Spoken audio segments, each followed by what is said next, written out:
The year is 3200 BCE. A scribe in Uruk presses a reed into wet clay beside the Euphrates, and the world's first written record takes shape. That was 3200 BCE. By 2000 BCE, cuneiform had spread from the Persian Gulf to the Mediterranean coast, carried by merchants, diplomats, and armies across the entire ancient Near East. But to understand how it came to this, the story begins long before the first clay tablet. If you'd asked anyone in the Fertile Crescent about settled civilization back in 10,000 BCE, they would have told you that people had always followed the herds, always moved with the seasons, always slept beneath open sky. They had no idea. The earliest human communities along the arc of land stretching from the Zagros Mountains in the east through the Levant in the west were clusters of reed huts and mud shelters, occupied by small bands of hunter-gatherers, who had, somewhere around 10,000 BCE, begun to notice that certain grasses returned to the same places each year, that certain animals could be coaxed into enclosures, and that the labor of planting and tending and harvesting produced a surplus that the nomadic life could not. This observation, modest in its first expression, would in time become the foundation of everything that followed. The region scholars later called the Fertile Crescent owed its productivity to two rivers.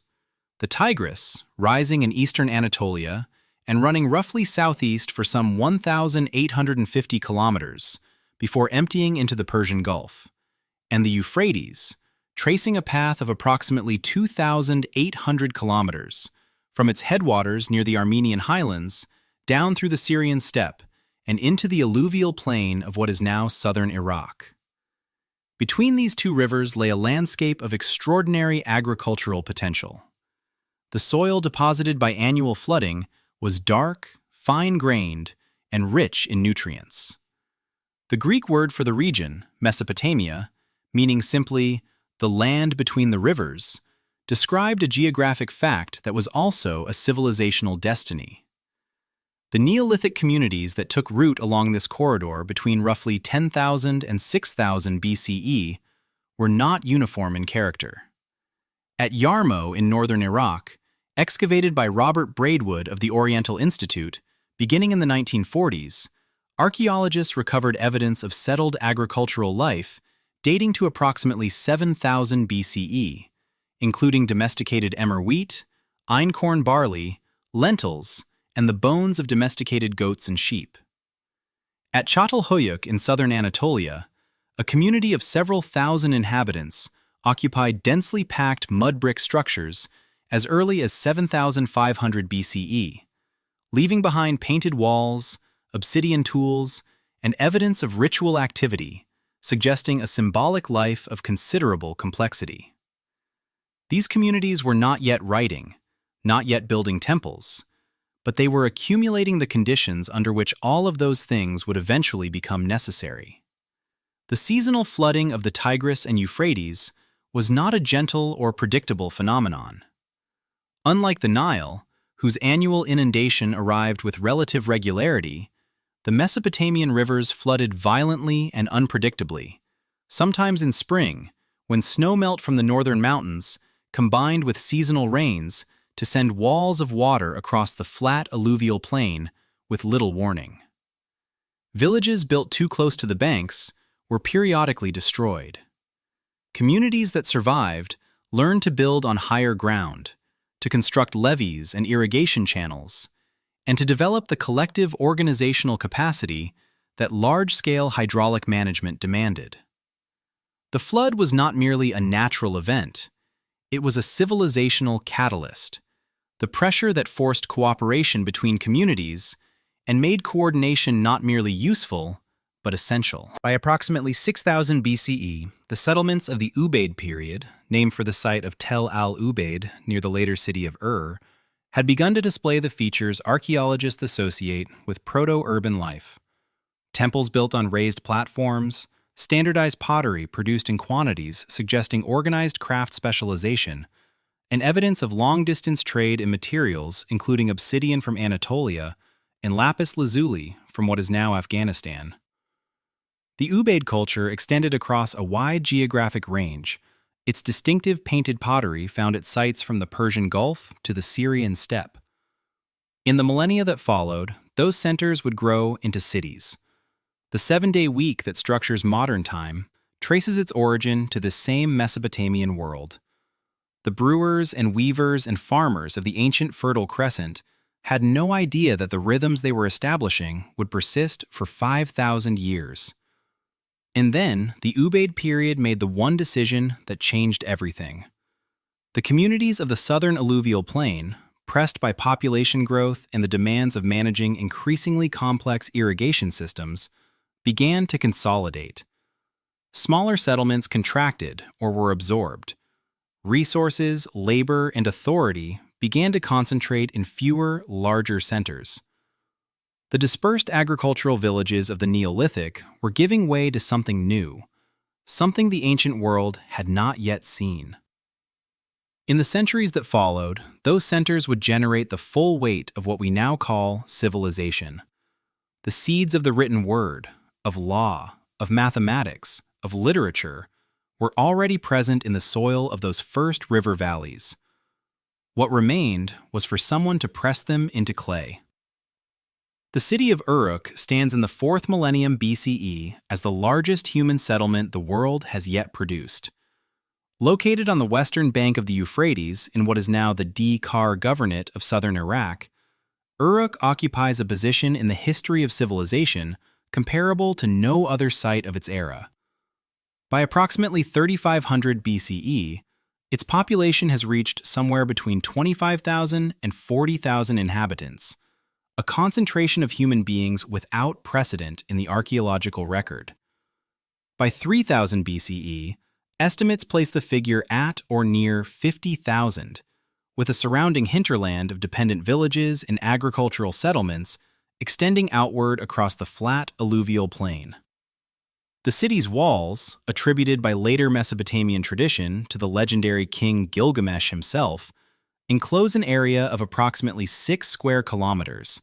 a perimeter of 9 kilometers of baked brick construction that would not be surpassed in scale anywhere in the ancient Near East for centuries to come.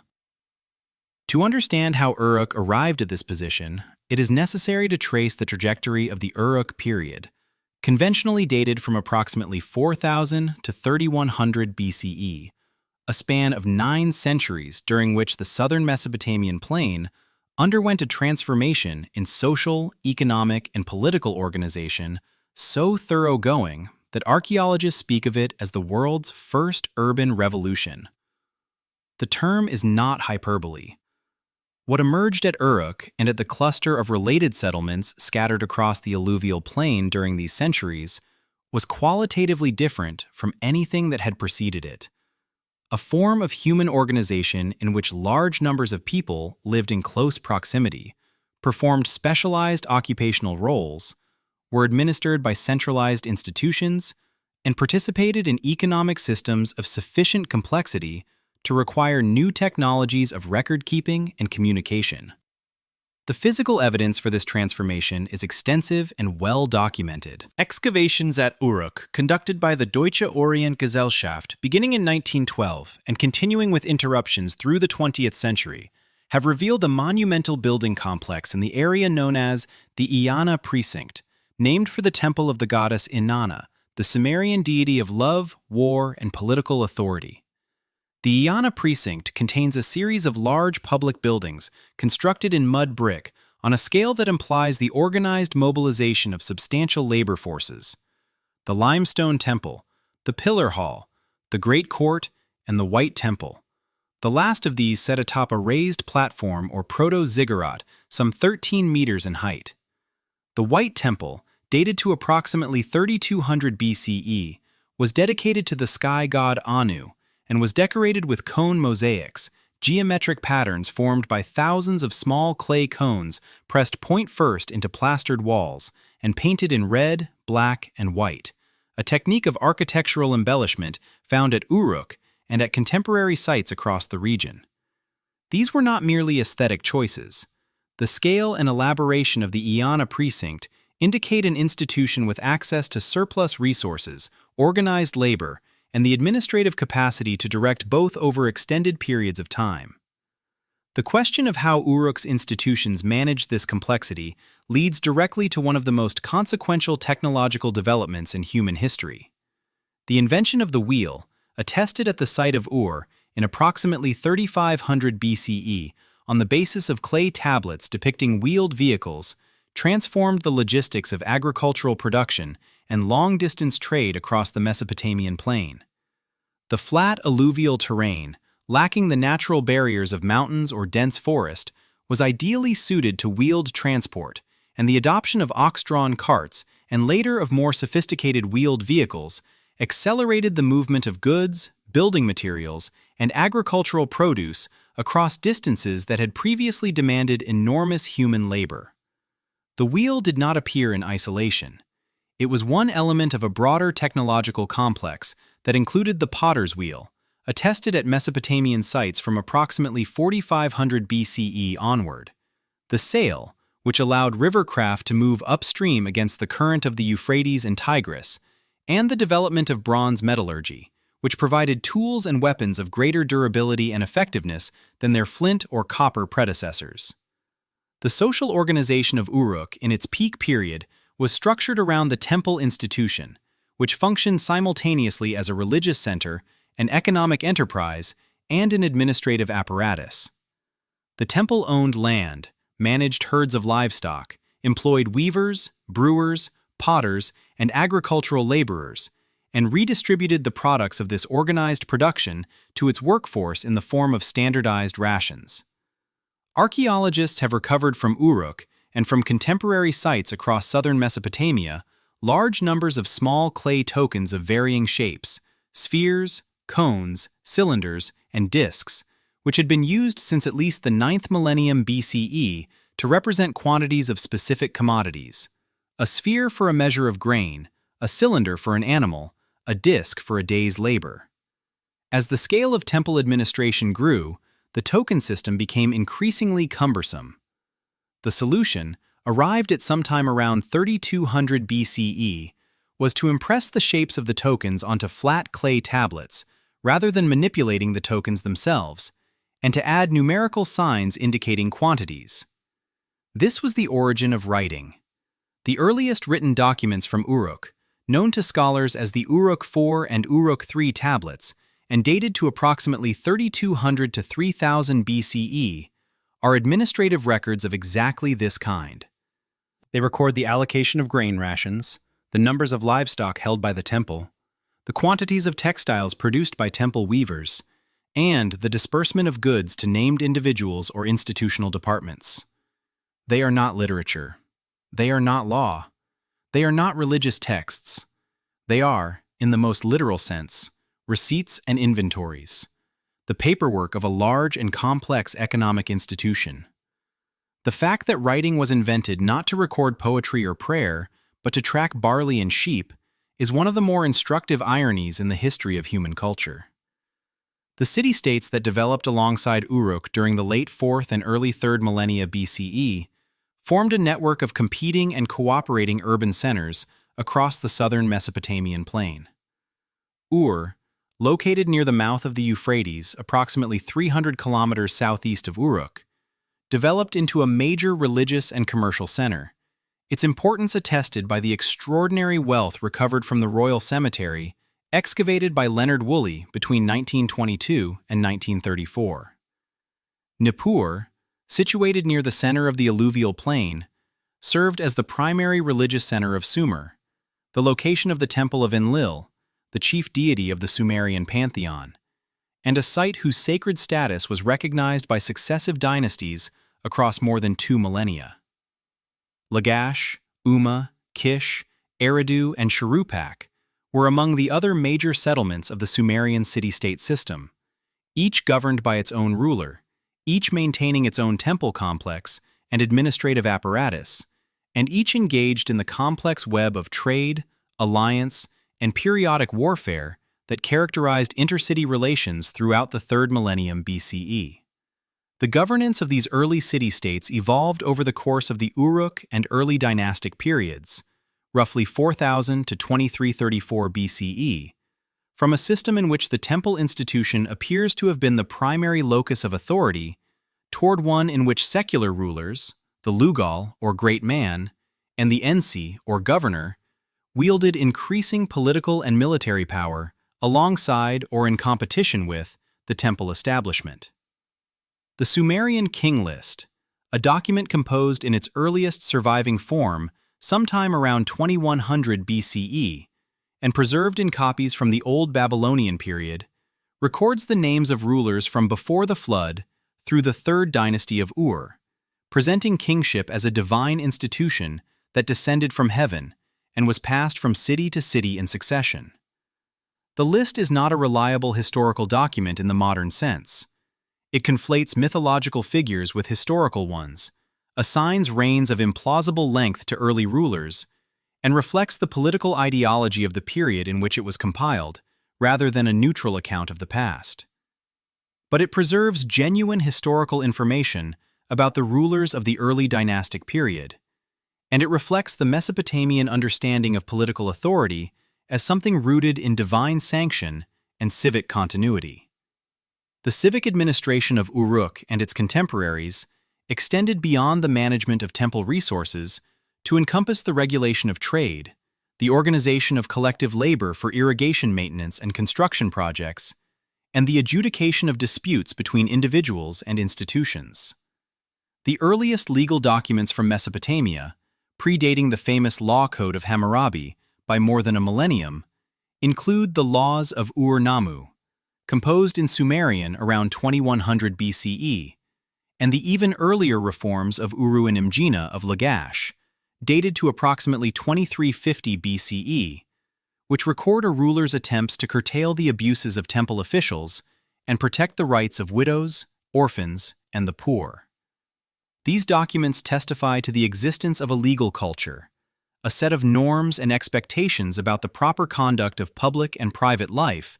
that was already well developed by the time the first cities reached their mature form. The expansion of Uruk's influence beyond the southern Mesopotamian plain during the Middle Uruk period, approximately 3600 to 3200 BCE, is one of the more debated phenomena in the archaeology of the ancient Near East. Sites displaying Uruk-style material culture, including the characteristic beveled rim bowls, cylinder seals, and administrative tablets, have been identified at locations far beyond the alluvial plain, at Habuba Kabira and Jebel Aruda on the Middle Euphrates in Syria, at Godin Tepe in the Zagros Mountains of western Iran, and at Arslan Tepe in eastern Anatolia. Whether this represents the establishment of Uruk trading colonies, the migration of Uruk populations, or the adoption of Uruk cultural practices by local elites remains a matter of scholarly discussion. What is clear is that Uruk's economic and cultural influence extended across a vast geographic range, and that the administrative technologies developed in the southern Mesopotamian plain, including writing and the cylinder seal, spread outward through these networks of contact and exchange. The cylinder seal, a small stone cylinder engraved with a design that could be rolled across wet clay to leave an impression, was one of the most distinctive products of Uruk civilization and one of the most consequential. Used to authenticate documents, seal storage jars, and mark ownership of goods, the cylinder seal functioned as a portable signature in a world where most individuals could not write. The designs engraved on early cylinder seals include geometric patterns, animal processions, and scenes of ritual or administrative activity, and they constitute one of the richest bodies of visual evidence for Uruk period culture. The seal of a specific individual or institution, pressed into clay, carried legal and economic weight in a way that was recognized across the entire network of Mesopotamian commerce. The cuneiform writing system that emerged from the administrative needs of Uruk's temple institutions was, at its inception around 3200 BCE, a system of pictographic signs representing commodities and numerical values. Over the course of the following centuries, the signs underwent a process of abstraction and simplification that transformed them from recognizable pictures into the wedge-shaped impressions that give the script its modern name, from the Latin cuneus, meaning wedge. This transformation was driven by the physical properties of the medium. A reed stylus pressed into wet clay naturally produces wedge-shaped marks more easily than it traces curved lines, and the efficiency of the wedge impression system encouraged the progressive simplification of the original pictographic signs into combinations of horizontal, vertical, and diagonal wedges that retained their referential function while becoming increasingly divorced from any visual resemblance to the things they represented. The civic and religious architecture of the early Sumerian city-states expressed in physical form the cosmological and social order that the temple institution embodied. The ziggurat, the stepped mud brick platform that would become the most distinctive architectural form of Mesopotamian civilization, had its origins in the raised platforms on which the earliest Ubaid period temples were constructed, platforms that elevated the sacred space above the level of the surrounding plain and made it visible from a distance across the flat landscape. At Eridu, the site that Sumerian tradition regarded as the oldest city and the first seat of kingship, archaeologists have identified a sequence of superimposed temple structures dating from the Ubaid period through the early dynastic period, each built atop the ruins of its predecessor, creating a stratigraphy of sacred space that accumulated over 3 millennia. The continuity of this building sequence at Eridu is a physical record of the persistence of institutional memory in Mesopotamian civilization. The sense that certain places were inherently sacred, and that the obligation to maintain and renew the temples of the gods was one of the primary duties of political authority. The world that Uruk created did not persist unchanged. The early dynastic period, from approximately 2900 to 2334 BCE,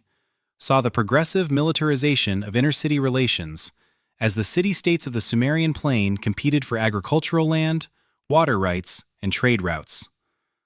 The conflict between Lagash and Umma over the fertile border region known as the Gu-Adina, documented in a series of inscriptions spanning more than a century,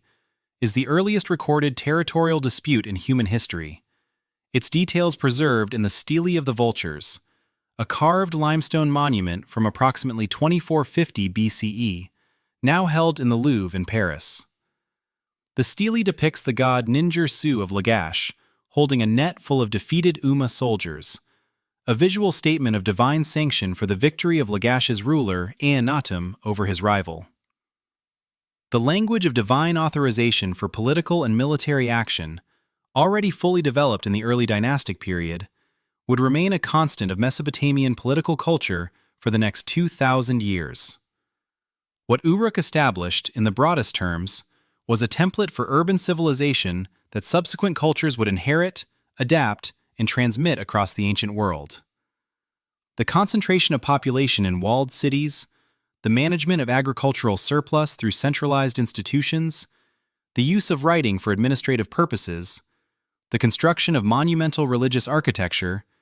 the development of specialized craft production and long-distance trade, the elaboration of legal norms and political ideology, all of these features of what we call civilization have their earliest documented expression in the alluvial plain of southern Mesopotamia during the 4th and 3rd millennia BCE. The city of Uruk was not merely the world's first city. It was the world's first demonstration that cities were possible at all. The quiet, factual bridge that closes this chapter is simply this. The administrative tablets of Uruk, pressed into clay by anonymous scribes some 5,000 years ago, are still being read and translated by scholars in the 21st century, and they still yield new information about the world that produced them. The pictographic tablets of Uruk, pressed into wet clay around 3200 BCE, represent the earliest surviving written documents in human history, but they are not yet writing in the full sense that scholars use the term. They record quantities and commodities. They identify institutions and perhaps individuals, but they cannot render the sounds of spoken language, cannot capture the syntax of a sentence, cannot preserve the words of a prayer or the terms of a contract with any precision. The transformation of this proto-writing into a true script capable of representing the full range of human speech was a process that unfolded over the course of approximately 5 centuries, from roughly 3200 to 2700 BCE, and its consequences for the subsequent history of human civilization were incalculable. The mechanism of this transformation was the rebus principle, the use of a sign representing a word not for its meaning but for its sound. In Sumerian, a language in which many words were monosyllabic, a sign that had originally depicted an arrow, the Sumerian word T, could be repurposed to represent the syllable T in words that had nothing to do with arrows, including the word for life. This phonetic extension of the original pictographic system allowed scribes to write words that had no obvious visual representation, including grammatical particles, prepositions, and proper names.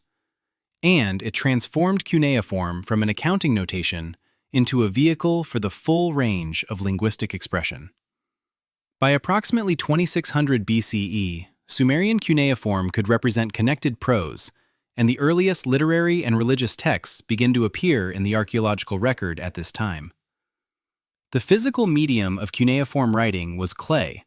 a material available in virtually unlimited quantities across the alluvial plain of Mesopotamia. A scribe preparing to write would take a lump of clean, well-kneaded clay and shape it into a tablet, typically rectangular or lenticular in form, ranging in size from a few centimeters across for simple administrative records to tablets of 30 centimeters or more for longer literary or legal texts. The writing instrument was a stylus cut from a reed, the plant that grew in abundance along the banks of the Tigris and Euphrates, trimmed to produce a triangular cross-section at its tip. Pressed into the soft clay at varying angles and depths, the reed stylus produced the characteristic wedge-shaped impressions that give the script its modern name. A skilled scribe could inscribe a tablet rapidly, working from left to right across the surface, and could then smooth the surface and reuse the clay if the text was not intended for permanent preservation. Tablets intended for archival storage were either dried in the sun or, for documents requiring greater permanence, fired in a kiln, a process that transformed the clay into a ceramic material capable of surviving for millennia under the right conditions. The scribal profession that emerged to serve the administrative and literary needs of Mesopotamian civilization was organized around specialized institutions of education, known in Sumerian as the aduba, a word meaning tablet house or house of tablets. The aduba was the school in which young men, and occasionally young women, were trained in the art of cuneiform writing, a process that required years of dedicated study given the complexity of the script. The cuneiform writing system at its height employed several hundred distinct signs, each capable of multiple readings depending on context, and a competent scribe was expected to know not only the signs themselves, but the grammatical conventions of the Sumerian and Akkadian literary languages, which differed in significant respects from the spoken vernaculars of everyday life. The curriculum of the aduba, reconstructed from a remarkable body of school texts recovered from Old Babylonian sites, including Nippur, Ur, and Essene, and dated to approximately 2000 to 1700 BCE, included the copying of sign lists, lexical lists organizing vocabulary by semantic category, mathematical tables, model contracts and legal documents, and eventually the great literary compositions of the Sumerian and Akkadian traditions. The school texts from Nippur are among the most illuminating documents in the entire corpus of Mesopotamian literature, not because of their literary quality, which is generally modest, but because of what they reveal about the texture of daily life in an ancient educational institution. A composition known to scholars as School Days, or Aduba A, preserved in multiple copies from the Old Babylonian period, presents a first-person account of a student's day at the tablet house, from his morning meal through his lessons and the various punishments meted out by his teachers for lateness, inattention, and poor penmanship. The text describes a teacher who strikes the student with a cane for speaking without permission, a monitor who beats him for standing when he should sit, and a series of subject masters who find fault with his Sumerian, his arithmetic, and his deportment. The student's father, alarmed by his son's unhappy progress, invites the teacher to dinner, flatters him with praise, dresses him in a new garment, and presents him with a gift, after which the teacher's assessment of the student improves markedly.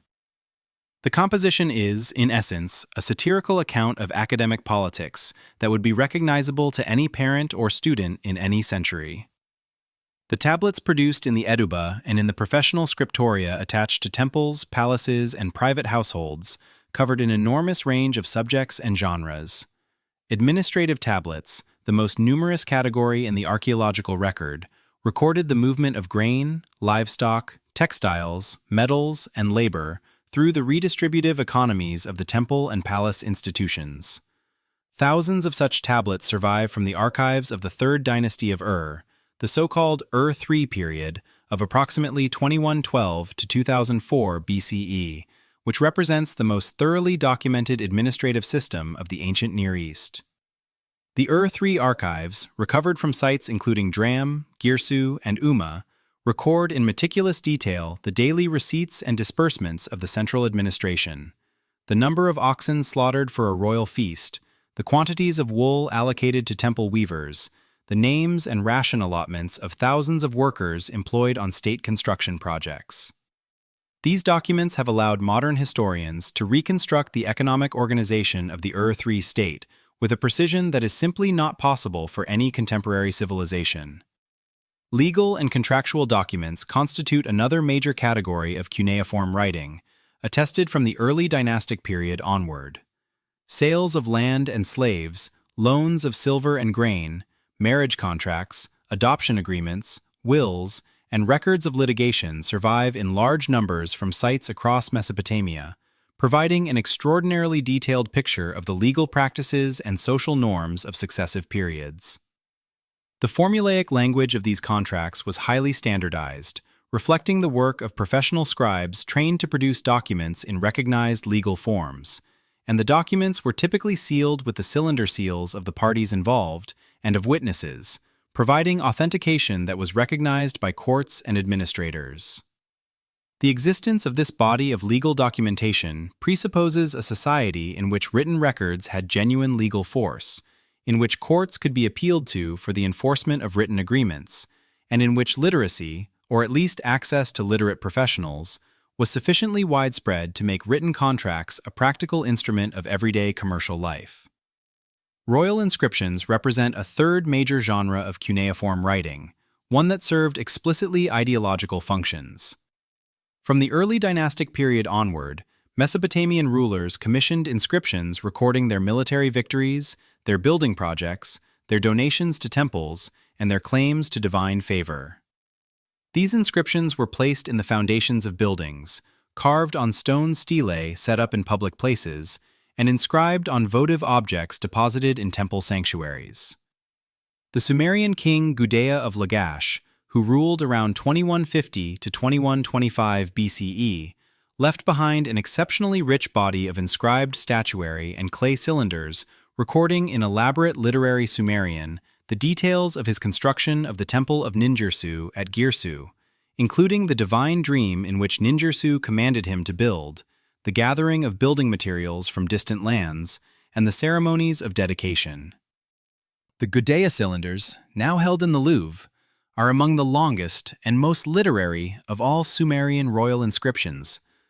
and they demonstrate the degree to which the cuneiform tradition had developed by the late 3rd millennium BCE into a vehicle for sophisticated literary expression in the service of political and religious ideology. The spread of cuneiform writing beyond the Sumerian heartland of southern Mesopotamia was a process driven by the expansion of trade, political influence, and cultural prestige across the ancient Near East. The Akkadian language, a Semitic tongue that coexisted with Sumerian in Mesopotamia from at least the mid-3rd millennium BCE and gradually supplanted it as the primary spoken language of the region, adopted the cuneiform script for its own purposes, adapting the existing signs to represent the sounds of Akkadian and developing new conventions for writing a language of very different grammatical structure from Sumerian. Akkadian cuneiform subsequently became the lingua franca of international diplomacy and commerce across the ancient Near East, used by rulers and scribes in Egypt, Anatolia, the Levant, and Persia to communicate with one another and with the great powers of Mesopotamia. The Amarna letters, a cache of diplomatic correspondence discovered in Egypt in 1887 and dated to the 14th century BCE, includes letters written in Akkadian cuneiform by rulers of Babylon, Assyria, Mitanni, Hatti, Cyprus, and the city-states of Canaan, addressed to the Egyptian pharaohs Amenhotep III and Akhenaten.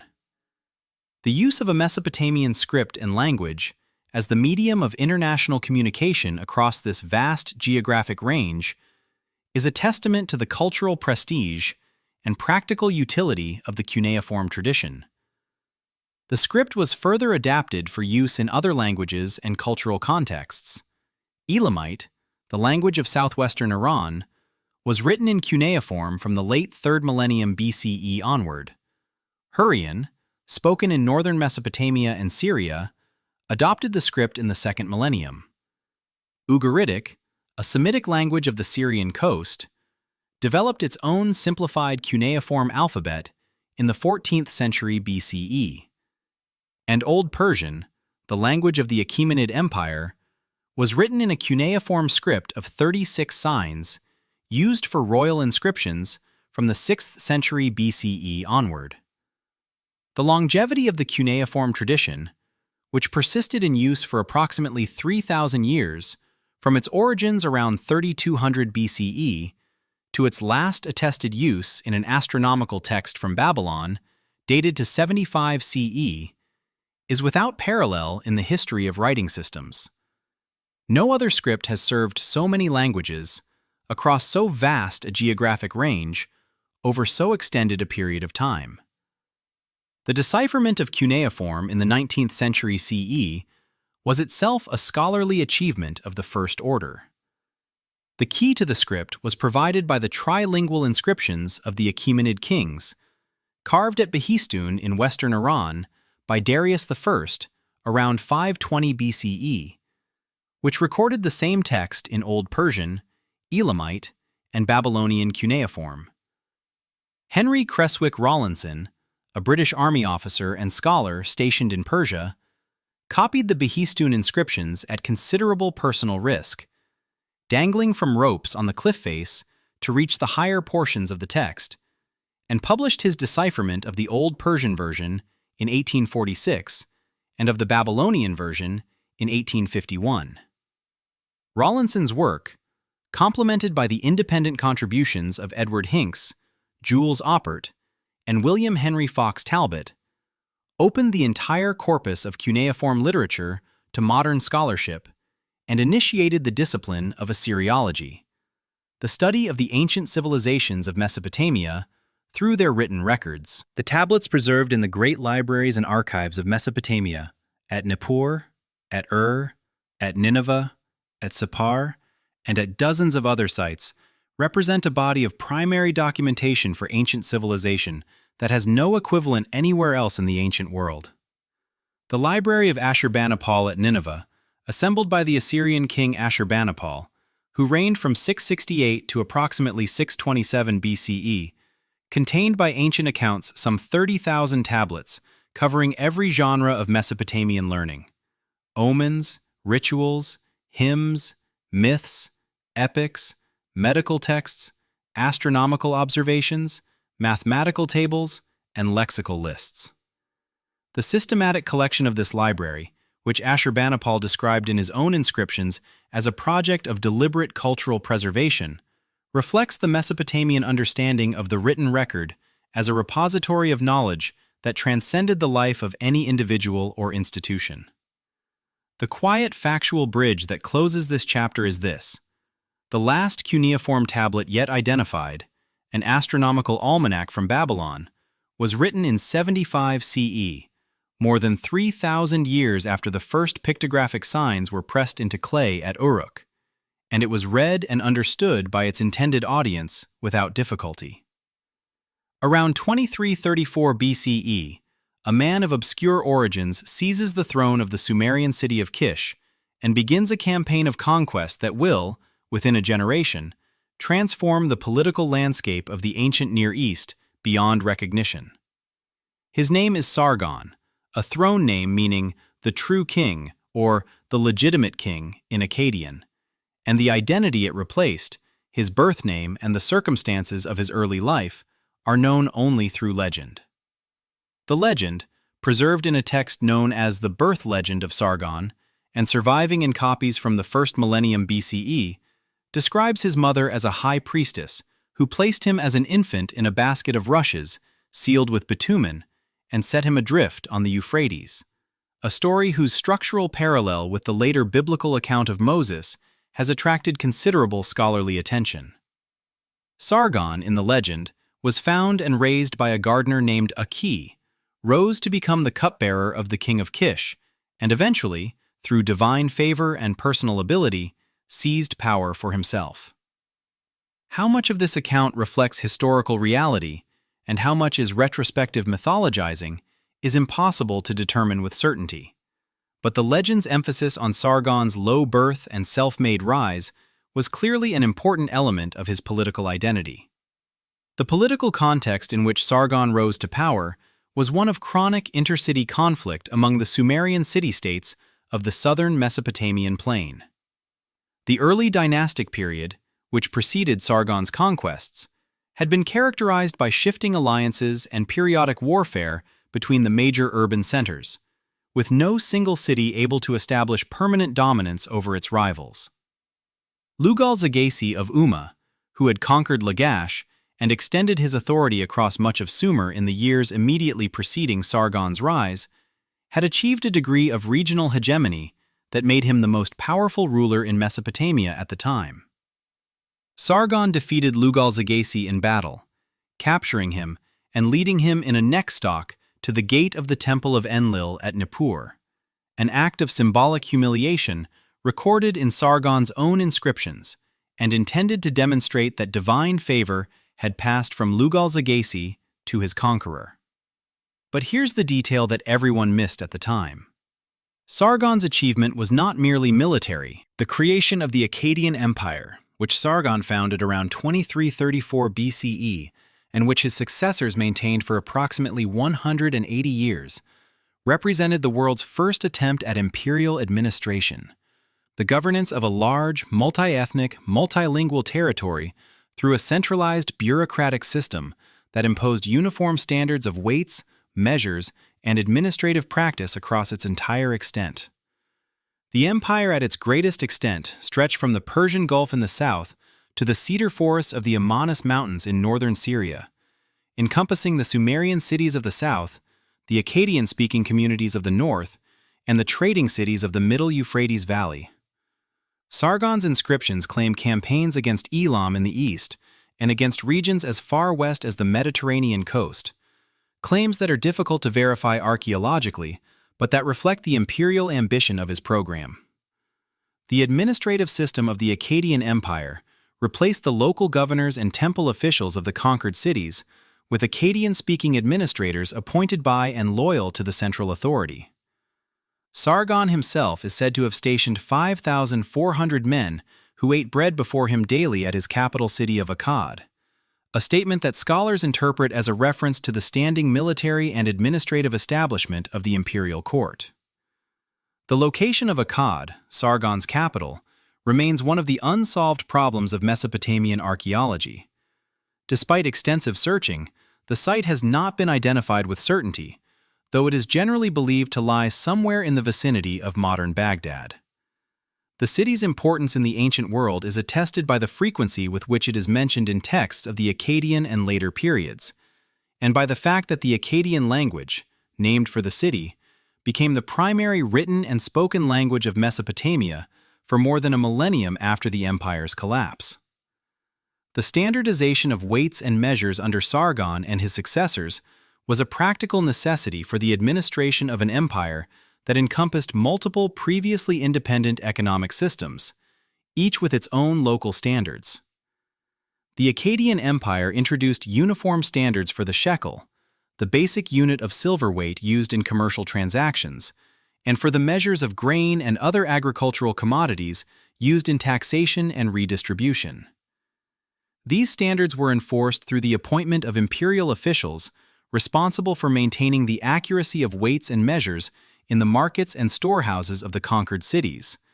and they facilitated the extraction of tribute and the management of long-distance trade across the empire's territory. The economic integration that resulted from this standardization was one of the most durable legacies of Akkadian rule, persisting in modified form through the subsequent political changes of the late 3rd and early 2nd millennia BCE. Among the most significant figures of the Akkadian period, and one whose importance was not fully recognized by modern scholarship until the 20th century, is Enheduanna, daughter of Sargon and high priestess of the moon god Nanna at the city of Ur. Enheduanna holds the distinction of being the earliest named author in the history of world literature, a fact established through the survival of several major literary compositions attributed to her by ancient sources,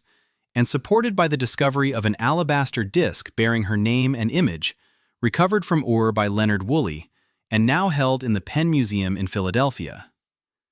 The disc depicts Enheduanna in the act of performing a ritual libation, accompanied by 3 male attendants, and its inscription identifies her as the divine wife, the divine concubine of Nanna, and as the priestess of Nanna,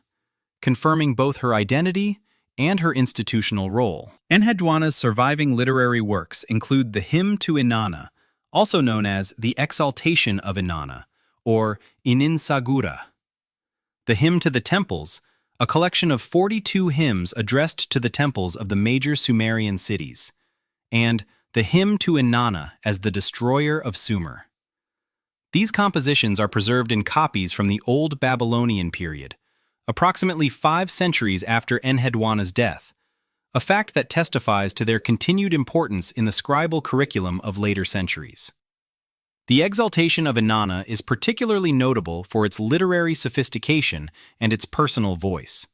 The text describes Enheduanna's expulsion from Ur by a rebel named Lugal-Ane, her appeal to the moon god Nanna for help,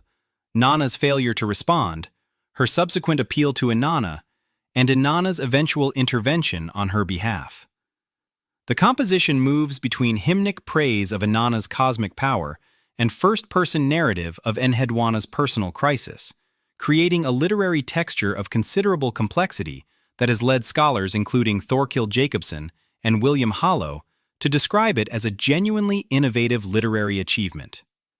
One passage, in which Enheduanna addresses Inanna directly, has been translated as, "I, Enheduanna, the priestess, entered my holy Giparu in your service. I carried the ritual basket, I intoned the hymn of joy. But funeral offerings were brought, as if I had never lived there." The personal anguish rendered in these lines, the sense of displacement and divine abandonment, is among the earliest expressions of individual subjective experience in the written record.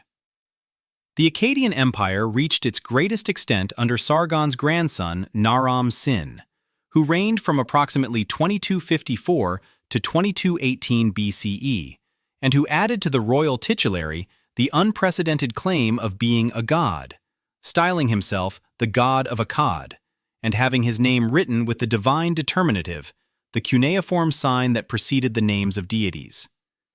Naram-Sin's victory stele, a carved pink sandstone monument now in the Louvre and dated to approximately 2254 BCE, depicts the king ascending a mountain over the bodies of his defeated enemies, wearing a horned helmet that is the visual sign of divinity, in a composition that breaks decisively with the register-based conventions of earlier Mesopotamian commemorative art and presents the king in a dynamic, diagonal composition of considerable visual power.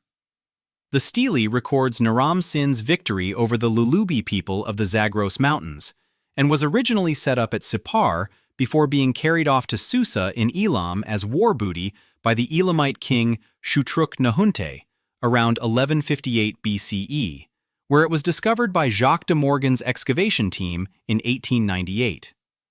The collapse of the Akkadian Empire around 2154 BCE was attributed by ancient Mesopotamian sources to the invasion of the Gudians, a people from the Zagros Mountains whose identity and culture remain poorly understood due to the scarcity of their own written records. The Mesopotamian literary tradition, represented by compositions such as the Curse of Akkad, attributed to the Ur-III period and preserved in Old Babylonian copies, presented the empire's fall as divine punishment for Naram-Sin's impiety, specifically his destruction of the temple of Enlil at Nippur. The Curse of Akkad describes the withdrawal of divine favor from Akkad in vivid terms, the abandonment of the city by its patron deities, the invasion of the Gutians, and the desolation of the once prosperous empire.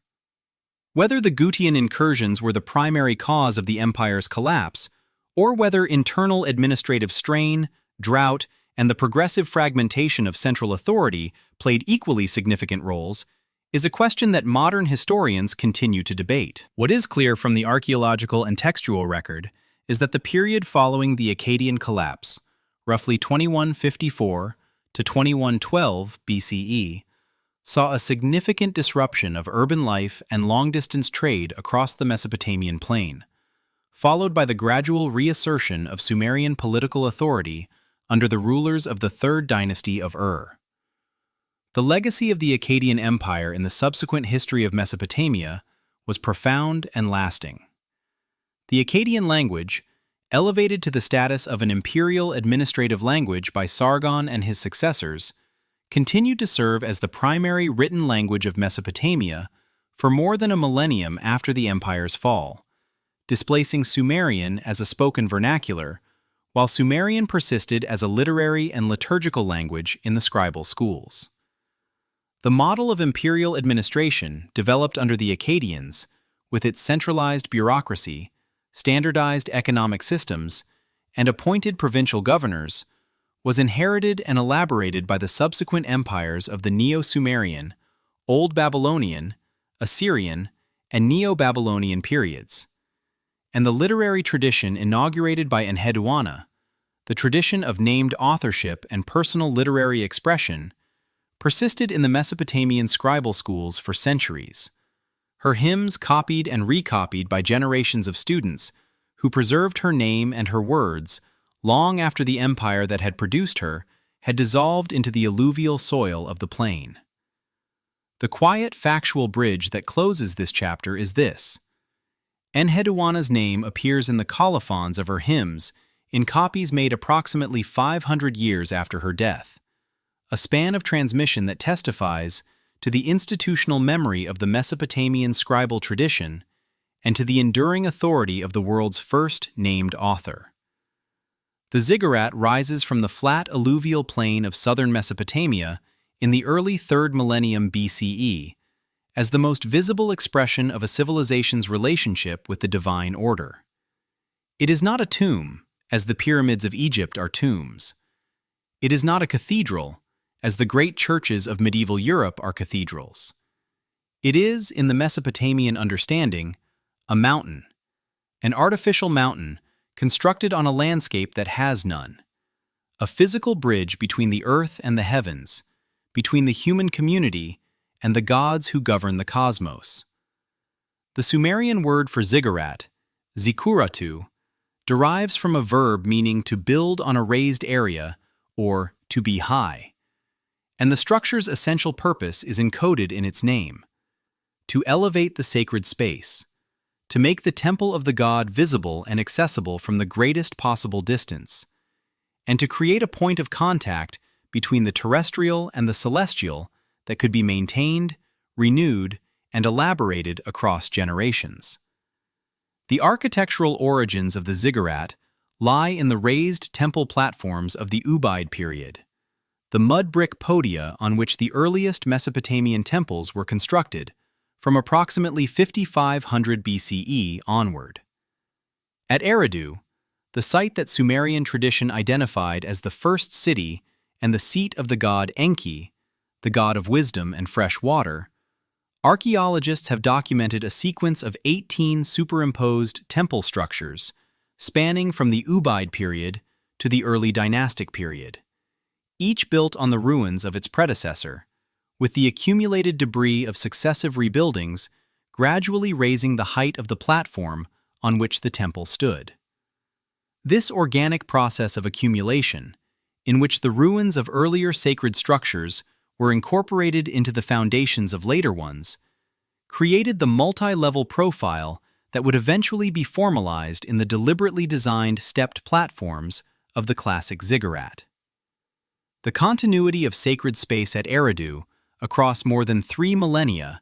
is one of the most striking demonstrations of institutional memory in the ancient world. The Great Ziggurat of Ur, the best preserved example of the form and the one most familiar to modern audiences, was constructed by Ur-Nammu, founder of the Third Dynasty of Ur, around 2100 BCE, and subsequently enlarged and restored by his son Shulgi and by later rulers including Nabonidus of Babylon in the 6th century BCE. Ur-Nammu's ziggurat was dedicated to the moon god Nana, the patron deity of Ur, and its construction was recorded in a series of royal inscriptions that describe the king's pious fulfillment of the god's command to build. The structure as originally built consisted of 3 stepped terraces of diminishing size, constructed of a solid core of mud brick faced with baked brick set in bitumen mortar, rising to a total height of approximately 21 meters above the surrounding plain. The base measured approximately 64 meters by 46 meters, and the entire structure was oriented with its corners pointing toward the cardinal directions, a feature shared with other Mesopotamian ziggurats that reflects the cosmological significance of the building's placement in relation to the heavens. The construction of the Great Ziggurat of Ur required the organized mobilization of enormous quantities of labor and material. Ur-Nammu's building inscriptions record the king's personal participation in the construction process, carrying the first basket of mud brick on his own head as a ritual demonstration of royal piety, a gesture that established the divine sanction of the project and obligated the gods to support its completion. The workforce employed in the construction was drawn from the state's labor obligations, the corvée system, through which the Ur-III administration mobilized thousands of workers for state construction projects, agricultural work, and military service. Administrative tablets from the Ur-III period record in meticulous detail the daily allocation of workers to construction sites, the quantities of mud brick produced and transported, and the rations of grain, beer, and oil distributed to the labor force. The logistical complexity of managing a construction project of this scale across a period of years, using a workforce of thousands of workers organized in teams under supervisors accountable to a central administration, presupposes an administrative apparatus of considerable sophistication. The mud brick construction technique used in Mesopotamian ziggurats and other monumental buildings was both a practical adaptation to local conditions and a source of ongoing maintenance obligations. The alluvial plain of Mesopotamia lacks stone and timber, the building materials of choice in other ancient civilizations, but it possesses clay in virtually unlimited quantities, and the mud brick, shaped in wooden molds and dried in the sun, was the universal building material of the region. Sun-dried mud brick is, however, vulnerable to water damage. The seasonal rains and the occasional flooding of the plain could erode unprotected mud brick surfaces rapidly, and a building left unmaintained for a few decades could deteriorate significantly. The outer faces of major structures were therefore typically protected with a layer of baked brick, fired in kilns at high temperature and set in bitumen mortar, which provided a weatherproof surface of considerably greater durability. Even so, Mesopotamian monumental buildings required constant attention. Cracks were repaired, eroded surfaces were replastered, and entire structures were periodically demolished and rebuilt on a larger scale, with the rubble of the previous building incorporated into the fill of the new one. This decision seemed small at the time. It wasn't. The use of mud brick rather than stone as the primary construction material had a consequence that the builders of the first ziggurats could not have anticipated.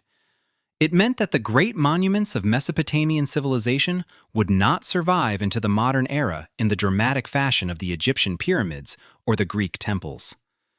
Exposed to centuries of rain and wind after the abandonment of the cities that maintained them,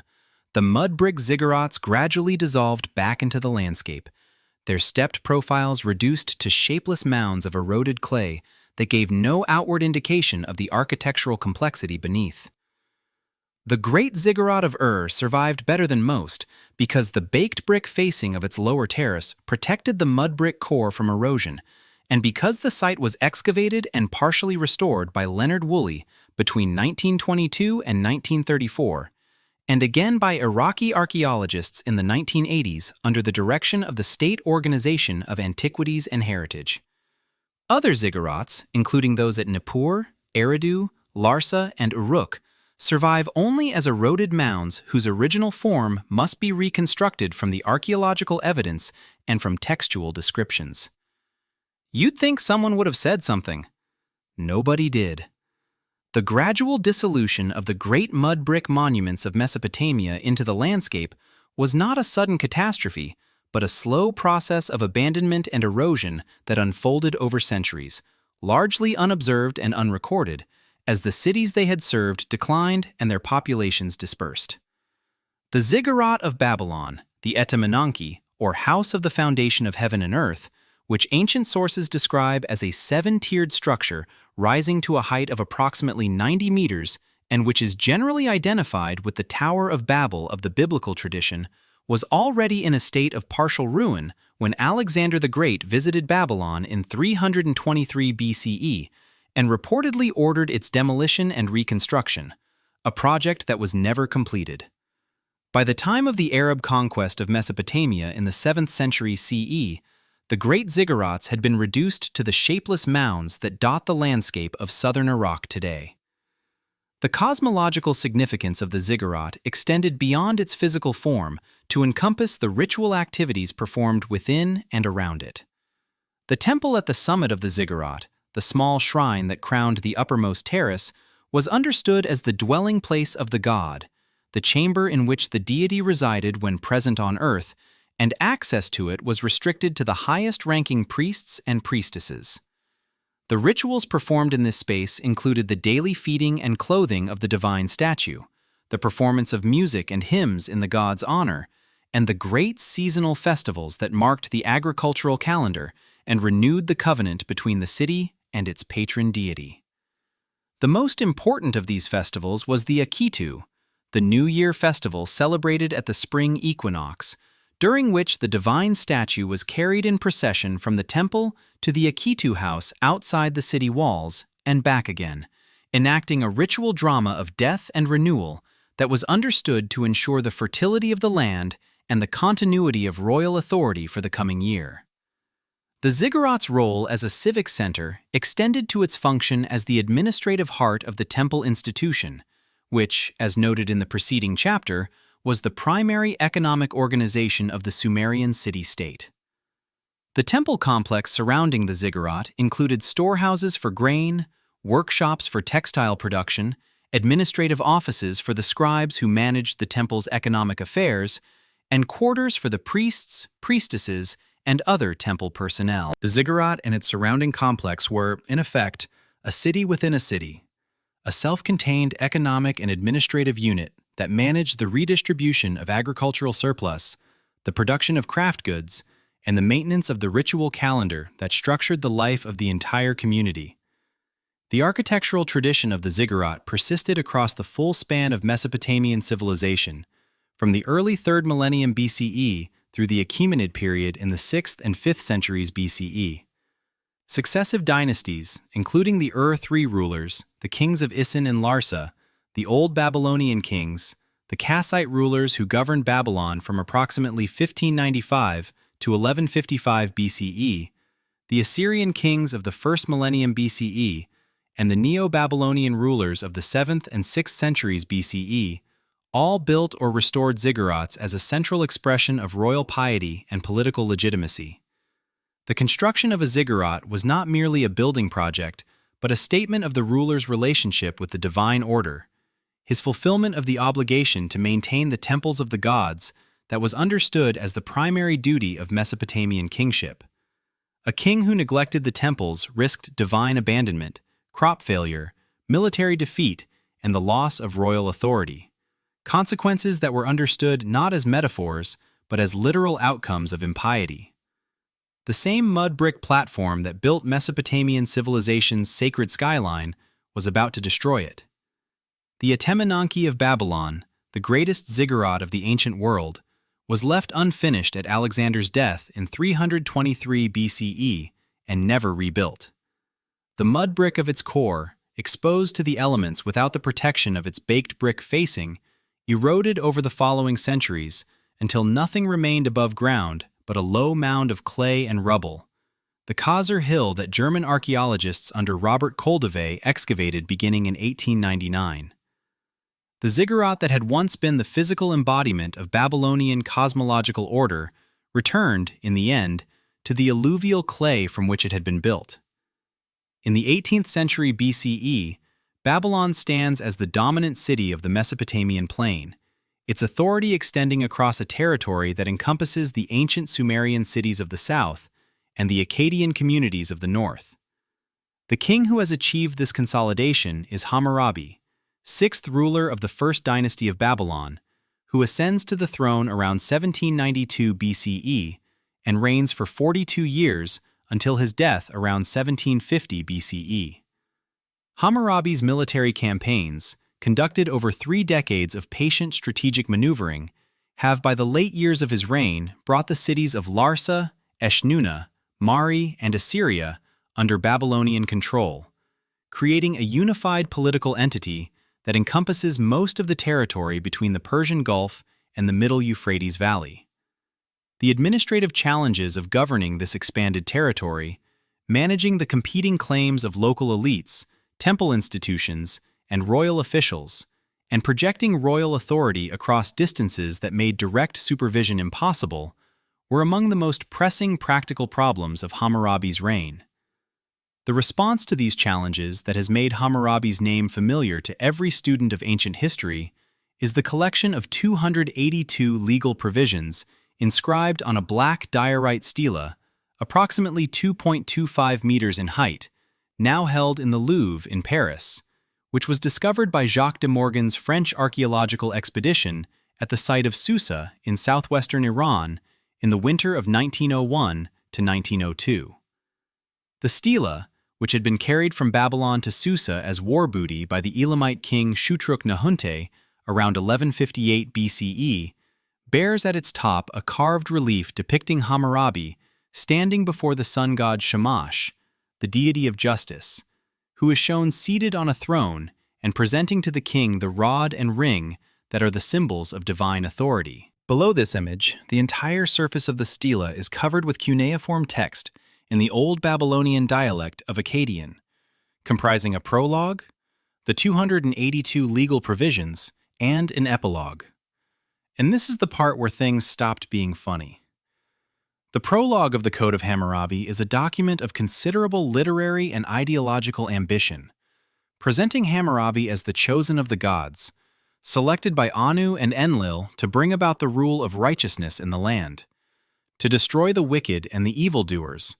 so that the strong should not harm the weak. The text names the major cities of Hammurabi's kingdom and the gods who patronize them, establishing the geographic extent of his authority and the divine sanction that underlies it. It describes Hammurabi as the shepherd of the people,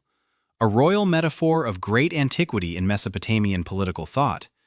and as the one who makes justice prevail in the land. The ideological function of this prologue was to present the laws that followed not as the arbitrary decrees of a human ruler, but as the expression of divine justice, implemented on earth through the agency of a king chosen and empowered by the gods for precisely this purpose. The 282 provisions of the Code cover an extraordinarily wide range of subjects. Commercial transactions including loans, deposits, and partnerships, agricultural matters, including the hire of oxen, the flooding of a neighbor's field, and the obligations of tenant farmers. Professional liability, including the responsibilities of builders, surgeons, and boatmen. Family law, including marriage, divorce, inheritance, and adoption. The treatment of slaves and the conditions under which freedom could be obtained.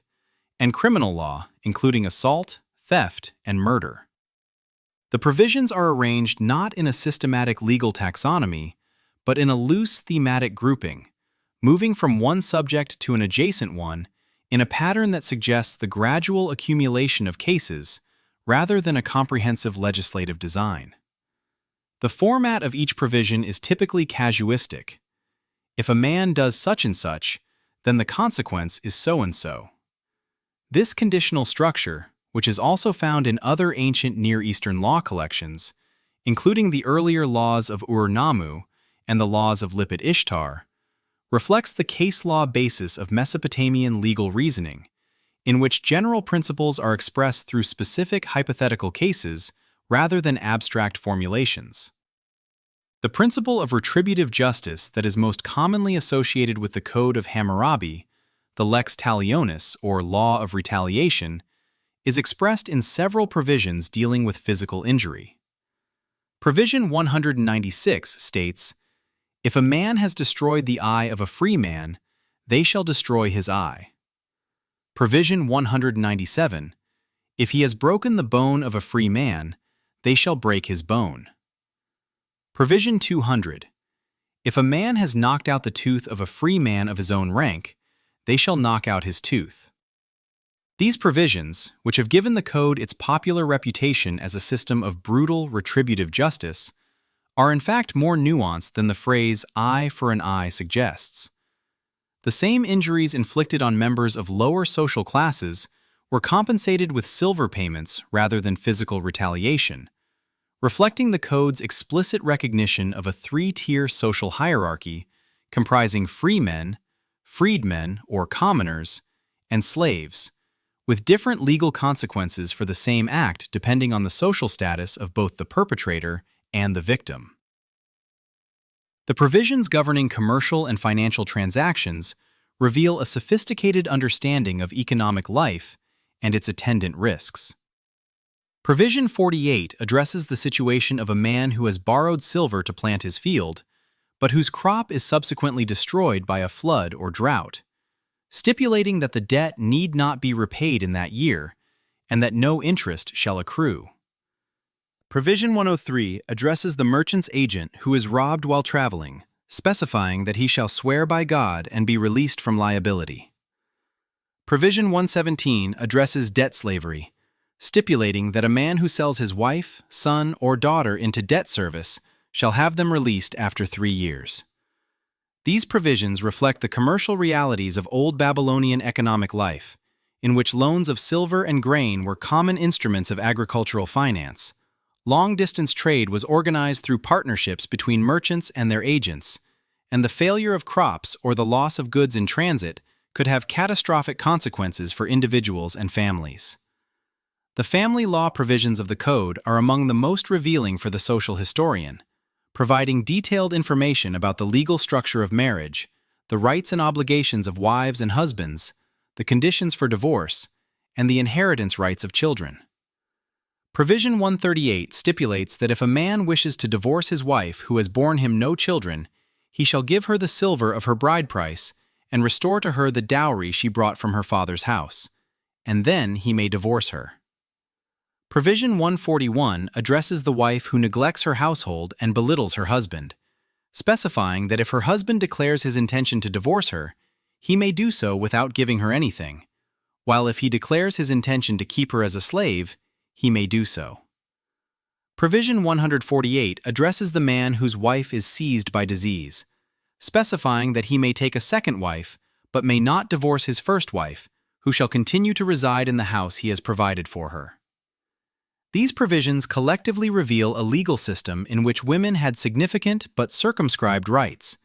in which the institution of marriage was regulated by detailed contractual obligations, and in which the interests of children, widows, and the economically vulnerable were given explicit legal protection. The epilogue of the Code of Hammurabi returns to the ideological framework of the prologue,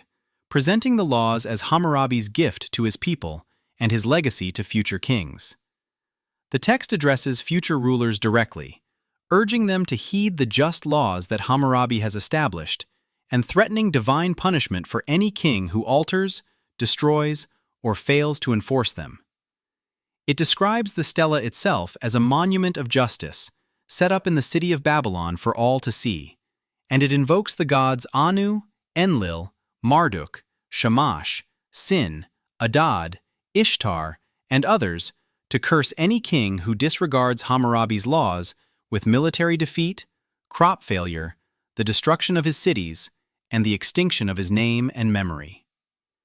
This elaborate system of divine sanctions, embedded in the text of the laws themselves, was a mechanism for extending the authority of the code beyond the lifetime of its author, binding future rulers to its provisions through the threat of divine retribution. The question of whether the Code of Hammurabi functioned as a practical legal code in the modern sense, a body of law that was actually applied by courts in deciding specific cases, or whether it served primarily as a royal monument and ideological statement, has been extensively debated by scholars of ancient Mesopotamian law. The evidence of the thousands of actual legal documents from the Old Babylonian period, including contracts, court records, and letters dealing with legal disputes, suggests that the provisions of the code were not systematically cited in legal proceedings, and that judges appear to have relied primarily on customary law and precedent rather than on the stella's provisions. This has led scholars, including Raymond Westbrook and Martha Roth, to argue that the code was not a legislative act in the modern sense, but rather a display text, a monument to royal justice that expressed general principles rather than specific, enforceable rules. What is clear is that the code reflects the legal culture of its time with considerable accuracy, and that its provisions, whatever their precise legal status, provide an invaluable window into the social and economic life of Old Babylonian Mesopotamia. The stela's discovery by Jacques de Morgan at Susa in December 1901 was one of the most significant archaeological finds of the early 20th century, and its subsequent publication and translation by the French scholar Vincent Scheil in 1902 made it immediately accessible to the scholarly world and to the general public. The parallels between the code's provisions and the legal material of the Hebrew Bible, particularly the Book of the Covenant in Exodus 21 to 23, attracted immediate attention and generated a debate about the relationship between Mesopotamian and biblical law that continues to engage scholars today. The discovery of the code contributed significantly to the broader cultural and intellectual movement of the early 20th century that sought to understand the ancient Near Eastern context of the Hebrew Bible, a movement associated with scholars including Friedrich Delitzsch, whose 1902 lecture, Babel und Bibel, delivered in Berlin in the presence of Kaiser Wilhelm II, argued for the Babylonian origins of many biblical traditions and generated considerable controversy in both academic and religious circles. The legacy of Hammurabi's code in the subsequent history of law is a matter of ongoing scholarly discussion. Direct lines of influence from the Babylonian provisions to later legal traditions are difficult to establish with certainty, given the complexity of the transmission processes involved. What is clear is that the code represents the earliest surviving comprehensive legal text in human history,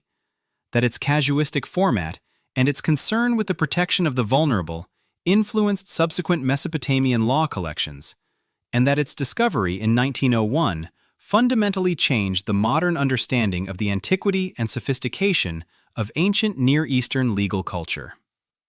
The black diorite stela that Jacques de Morgan's team unearthed from the ruins of Susa stands today in the Louvre as one of the most visited objects in the museum,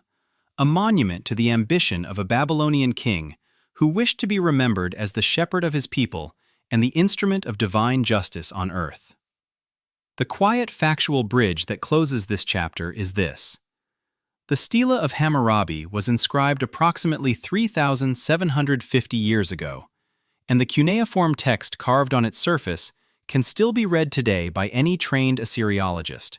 a continuity of recorded human intention across nearly 4 millennia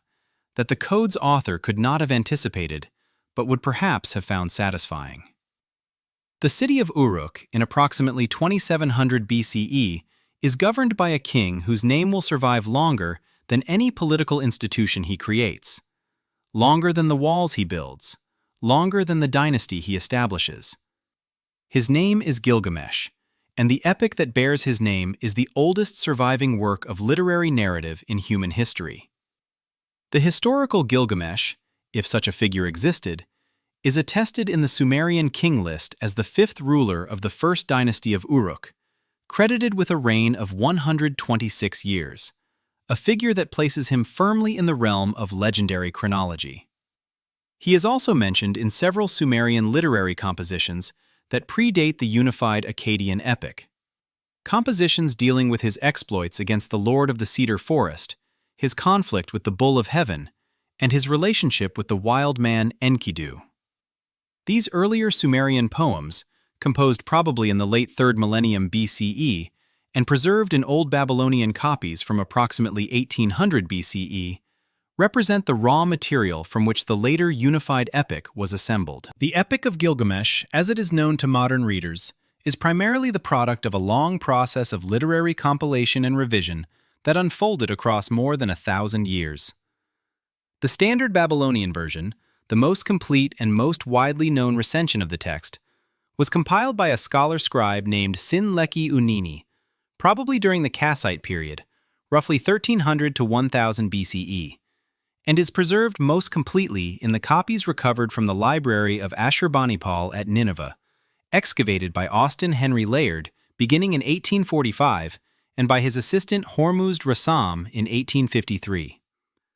The Nineveh tablets, now held in the British Museum in London, comprise 12 tablets of cuneiform text that together constitute the fullest surviving version of the epic, though gaps and lacunae remain throughout, and the reconstruction of the complete text has been a continuing project of Assyriological scholarship from the first decipherment of the tablets in the 1870s to the present day. The central narrative of the epic concerns the friendship between Gilgamesh, king of Uruk, described in the opening lines as 2/3 divine and 1/3 human, and Enkidu, a wild man created by the gods from clay and raised among the animals of the steppe, who is gradually civilized through his encounter with a temple prostitute named Shamhat and his subsequent introduction to the life of the city. The relationship between Gilgamesh and Enkidu, which begins in a wrestling match and develops into a bond of profound mutual loyalty, has been interpreted by scholars in a wide range of ways, as a straightforward heroic friendship of the type familiar from other ancient epic traditions, as an allegory of the relationship between civilization and nature, as a representation of the integration of the wild and the cultivated that is the precondition of urban life, and, in more recent scholarship, as a relationship with homoerotic dimensions that the text renders with considerable emotional intensity. The lines in which Gilgamesh mourns Enkidu's death, comparing his grief to that of a bride for her husband and covering his friend's face like a veil, have been read as evidence for a relationship that exceeded the bounds of conventional male friendship in the ancient world. The death of Enkidu, killed by the gods as punishment for the hero's slaying of the Bull of Heaven and the monster Humbaba, guardian of the Cedar Forest, is the pivot on which the epic turns. Before Enkidu's death, the narrative has the character of a heroic adventure story, with Gilgamesh and Enkidu traveling to the Cedar Forest of Lebanon, defeating Humbaba, returning to Uruk in triumph, and then killing the Bull of Heaven sent against them by the goddess Ishtar, whom Gilgamesh has rejected as a potential lover in a speech of remarkable insolence that catalogues the fates of her previous consorts. After Enkidu's death, the epic becomes something altogether different, a meditation on mortality, on the terror of death, and on the human desire to transcend the biological limits of existence. Gilgamesh, confronted with the death of his closest companion, and with the realization that he too must die, abandons his kingdom and sets out on a journey to find Utnapishtim, the only human being to have been granted immortality by the gods, in the hope of learning the secret of eternal life. The journey of Gilgamesh to find Utnapishtim takes him to the ends of the earth, through the mountains where the sun rises and sets, across the waters of death, and to the island paradise where Utnapishtim lives with his wife. The encounter with Utnapishtim is the emotional and philosophical climax of the epic. Utnapishtim tells Gilgamesh the story of the Great Flood, an account that parallels in striking detail the later biblical narrative of Noah. The gods decide to destroy humanity with a flood. Utnapishtim, warned by the god Ea, builds a great boat and loads it with his family, craftsmen, and animals of every kind. The flood destroys all other life. The boat comes to rest on a mountain. Utnapishtim releases birds to test whether the waters have receded, and the gods, regretting their decision to destroy humanity, grant Utnapishtim and his wife immortality as a reward for his survival.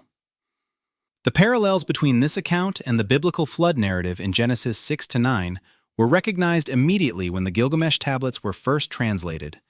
and the announcement of this discovery by George Smith of the British Museum in 1872 caused a sensation in the Victorian world, drawing crowds to Smith's public lecture and prompting the Daily Telegraph newspaper to fund an expedition to Nineveh to search for additional fragments of the text. Utnapishtim tells Gilgamesh that immortality cannot be given to him as it was given to Utnapishtim, whose case was unique and unrepeatable. He offers Gilgamesh instead a test: to stay awake for 6 days and 7 nights, a challenge that Gilgamesh, exhausted from his long journey, immediately fails, falling asleep almost as soon as he sits down. Utnapishtim's wife, taking pity on the sleeping hero, bakes a loaf of bread for each day of his sleep, so that when Gilgamesh wakes and tries to deny that he has slept, the loaves, ranging from fresh to moldy, provide irrefutable evidence of the time that has passed. Utnapishtim, moved by Gilgamesh's evident humanity and vulnerability, tells him of a plant that grows at the bottom of the sea and that can restore youth,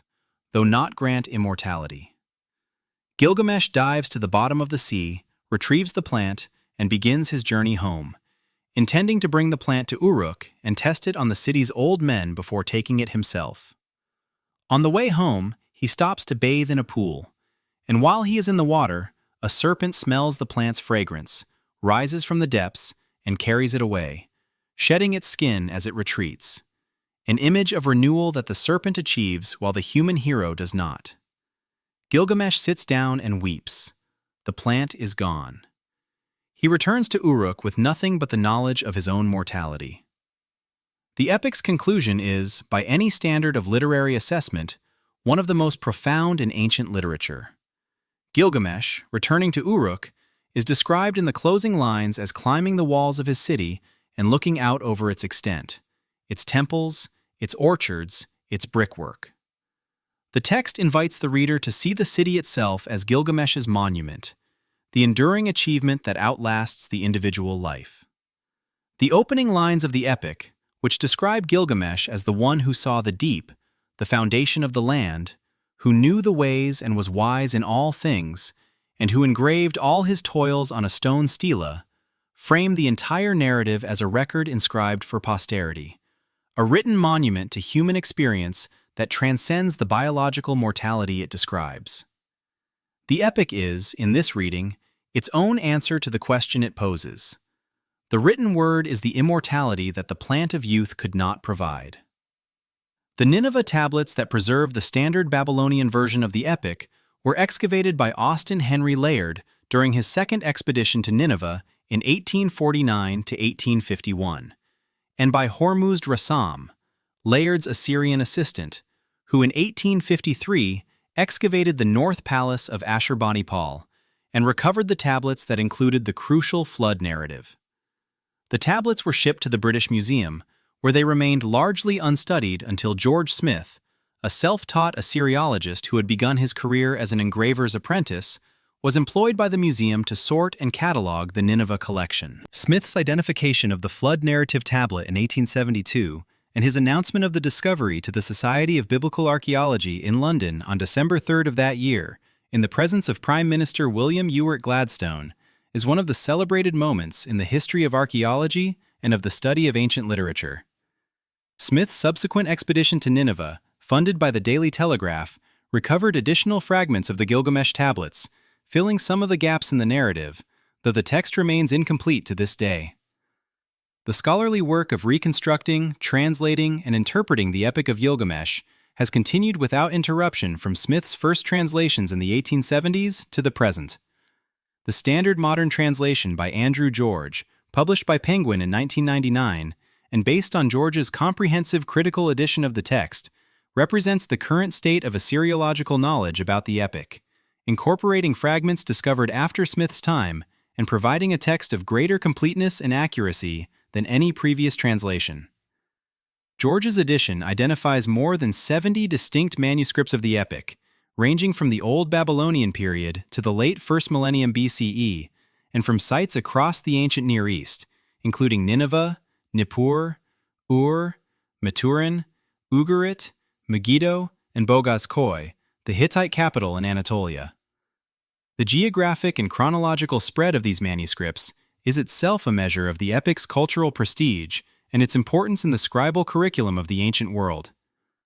The quiet, factual bridge that closes this chapter is this. A fragment of the Gilgamesh epic was identified among the tablets recovered from the ancient city of Maturin in eastern Iraq in 1999, adding new lines to a text that had been in continuous scholarly reconstruction for more than a century, and demonstrating that the cuneiform archives of Mesopotamia have not yet yielded all their contents. The mathematical and astronomical achievements of ancient Mesopotamia represent, alongside the invention of writing, the most consequential intellectual contributions of the civilization to the subsequent history of human thought. The base 60 numerical system, the sexagesimal system, that the Sumerians developed in the late 3rd millennium BCE, and that the Babylonians elaborated into a sophisticated tool of mathematical and astronomical calculation, is not a historical curiosity. It is a living presence in the daily experience of every person on Earth who reads a clock, measures an angle, or navigates by the stars. The 60 minutes of the hour, the 60 seconds of the minute, the 360 degrees of the circle, the 12 months of the year, the 12 signs of the zodiac. All of these fundamental structures of modern timekeeping and spatial measurement trace their origin to the numerical conventions of ancient Mesopotamia. The choice of 60 as the base of the Sumerian numerical system was not arbitrary. 60 is an exceptionally practical number for a pre-calculator civilization because it is divisible by a larger number of integers than any smaller number. It can be divided evenly by 1, 2, 3, 4, 5, 6, 10, 12, 15, 20, and 30. A property that makes it far more convenient for the everyday calculations of trade, taxation, and land measurement than the base 10 system that modern mathematics employs. A merchant dividing a quantity of grain among 3, 4, 5, or 6 recipients faces no remainder when working in base 60,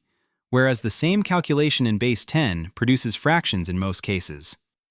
The practical advantages of the sexagesimal system for the commercial and administrative calculations of a complex urban economy were significant, and the system's adoption across the Mesopotamian plain reflects the practical intelligence of the scribes and administrators who developed it. The earliest evidence for the sexagesimal system comes from the administrative tablets of the Uruk period, dated to approximately 3200 BCE, which employ a combination of numerical signs representing units of different magnitudes in a positional notation system.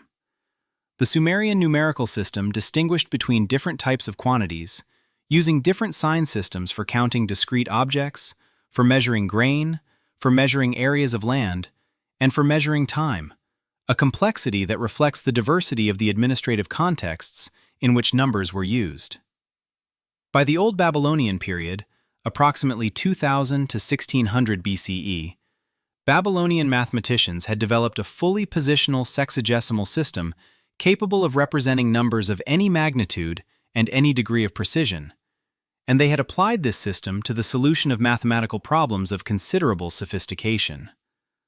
The mathematical tablets from Nippur, Ur, and other Old Babylonian sites, recovered in large numbers by excavations conducted from the late 19th century onward, reveal the extent of Babylonian mathematical knowledge. These tablets include multiplication tables, tables of reciprocals, tables of squares and square roots, tables of cubes and cube roots, and problem texts presenting mathematical exercises with their solutions. The problem texts demonstrate that Old Babylonian mathematicians could solve quadratic equations, calculate the areas of irregular geometric figures, determine the volumes of various solid shapes, and work with Pythagorean triples, sets of 3 integers satisfying the relationship a squared plus b squared equals c squared, more than 1,000 years before Pythagoras of Samos was born. The tablet known as Plimpton 322, held in the Columbia University Library, and dated to approximately 1800 BCE, contains a table of Pythagorean triples that has been interpreted by scholars, including Eleanor Robson, as a mathematical reference table of considerable sophistication, though the precise purpose and context of the tablet remain subjects of scholarly debate. The astronomical achievements of Mesopotamia were closely linked to its mathematical traditions, and the development of systematic astronomical observation and record-keeping was one of the most consequential intellectual projects of the ancient Near East. The motivation for astronomical observation in Mesopotamia was primarily practical and religious. The movements of the sun, moon, and planets were understood as divine communications, omens that could be read by trained specialists to determine the will of the gods and predict future events. The practice of celestial divination, the interpretation of astronomical phenomena as portents, was institutionalized in Mesopotamia from at least the Old Babylonian period, and the corpus of omen texts known as Enuma, Anu, and Lil, a collection of approximately 70 tablets recording celestial omens and their interpretations, was compiled over many centuries and represents one of the most extensive bodies of systematic astronomical observation in the ancient world. The Mul.Apin tablets, a two-tablet series whose name derives from its opening words, the plow star, represent the most comprehensive astronomical compendium of the Babylonian tradition and are dated in their canonical form to approximately 1000 BCE,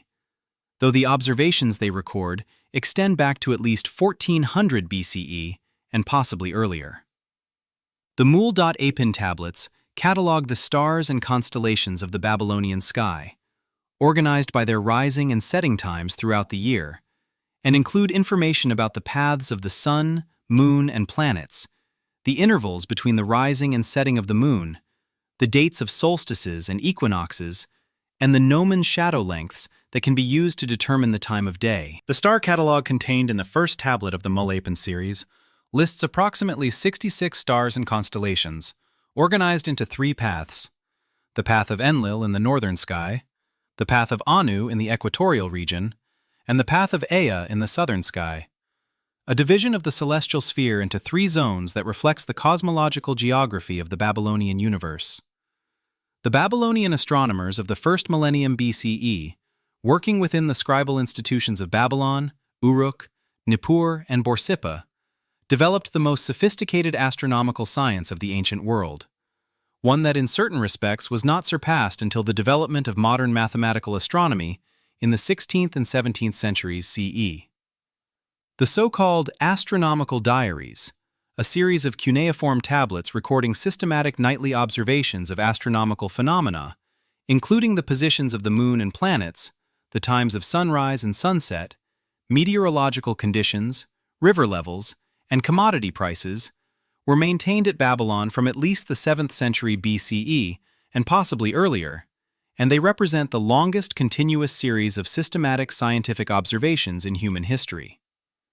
The diaries, of which approximately 1,200 tablets survive, were used by Babylonian astronomers to identify the periodic regularities in the movements of the moon and planets, and to develop mathematical models capable of predicting future astronomical events with considerable accuracy. The Babylonian astronomical achievement that has attracted the most attention from modern historians of science is the development of mathematical methods for predicting the positions of the moon and planets, methods that were applied in the calculation of the lunar calendar and in the prediction of eclipses. The Saros cycle, a period of approximately 18 years and 11 days after which the pattern of solar and lunar eclipses repeats, was identified by Babylonian astronomers by at least the 7th century BCE and was used to construct eclipse prediction tables of considerable accuracy. The mathematical methods employed in these calculations, known as System A and System B by modern scholars, used arithmetic sequences to model the variable speed of the moon's motion through the sky, an approach that anticipated, in important respects, the mathematical astronomy of Hipparchus and Ptolemy in the Hellenistic world. The transmission of Babylonian astronomical knowledge to the Greek world, through the intermediary of scholars including Berosus, a Babylonian priest who wrote a history of Babylonia in Greek around 290 BCE, was one of the most important channels through which the intellectual achievements of Mesopotamia influenced the subsequent development of Western science. The mathematical tables found at Nippur and Ur, including the large collection of school tablets recovered from Nippur by the University of Pennsylvania expeditions of 1888 to 1900, and by the Oriental Institute expeditions of the 1940s and 1950s, provide a detailed picture of the mathematical curriculum of the Mesopotamian scribal schools. The tables include not only the standard multiplication and reciprocal tables that formed the basis of Babylonian calculation, but also more specialized tables used in specific administrative and commercial contexts. Tables for calculating the interest on loans of silver and grain, tables for converting between different units of measurement, and tables for calculating the areas of fields of various shapes. The breadth and sophistication of this mathematical curriculum testify to the central importance of quantitative reasoning in the administrative culture of Mesopotamian civilization, and to the institutional investment in training the scribes who would apply these skills in the service of the temple, the palace, and the merchant house. The legacy of Mesopotamian mathematics and astronomy in the subsequent history of science is difficult to overstate. The sexagesimal system persists in the measurement of time and angles. The zodiacal constellations defined by Babylonian astronomers in the first millennium BCE remain the basis of the modern zodiac. The week of 7 days, each named for a celestial body, traces its origin to Babylonian astronomical and religious practice. The mathematical methods developed by Babylonian astronomers for predicting celestial events influenced the development of Greek mathematical astronomy, which in turn provided the foundation for the astronomical revolution of Copernicus, Kepler, and Galileo. The intellectual inheritance of the cuneiform tablets is not confined to museums and universities. It is embedded in the structure of the day itself. The quiet, factual bridge that closes this chapter is this. The mathematical tablet Plimpton 322, pressed into clay in Babylonia approximately 3,800 years ago, was purchased by the American publisher George Arthur Plimpton from an antiquities dealer in 1922 and donated to Columbia University in 1936, where it remains today, its mathematical content still generating scholarly debate and new interpretations. The Royal Cemetery of Ur, excavated by Leonard Woolley and his team between 1922 and 1934, yields from its 16 royal tombs and more than 2,000 private graves a picture of Mesopotamian daily and ceremonial life of extraordinary richness and specificity. The cemetery, dated to the early dynastic period, approximately 2600 to 2450 BCE, contains among its most celebrated objects a pair of lyres, decorated with bull's head ornaments of gold, silver, and lapis lazuli. Their wooden frames long since decayed, but their metal and stone components preserved in the compressed soil of the burial pit. These instruments, now reconstructed and displayed in the British Museum in London and the Penn Museum in Philadelphia, are among the oldest surviving stringed instruments in the world, and they testify to the central importance of music in the ceremonial and religious life of the Sumerian city-state. There's a reason this story is still talked about today. The lyres from the Royal Cemetery of Ur are not merely archaeological curiosities. They are physical evidence of a musical culture of considerable sophistication, one that produced not only instruments of great beauty and technical refinement, but also, in the second millennium BCE, the earliest surviving piece of written musical notation in human history. The Hurrian hymn to Nikal, inscribed on a clay tablet discovered at the ancient city of Ugarit on the Syrian coast and dated to approximately 1400 BCE, preserves a hymn to the moon goddess Nikal, wife of the moon god Yarik, in the Hurrian language, accompanied by cuneiform notation indicating the tuning and intervals of the melody. The tablet, now held in the National Museum of Damascus, was identified and published by the French scholar Emmanuel Laroche in the 1950s,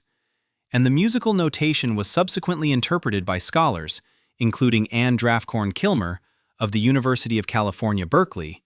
whose work in the 1970s produced the first modern reconstruction of the melody.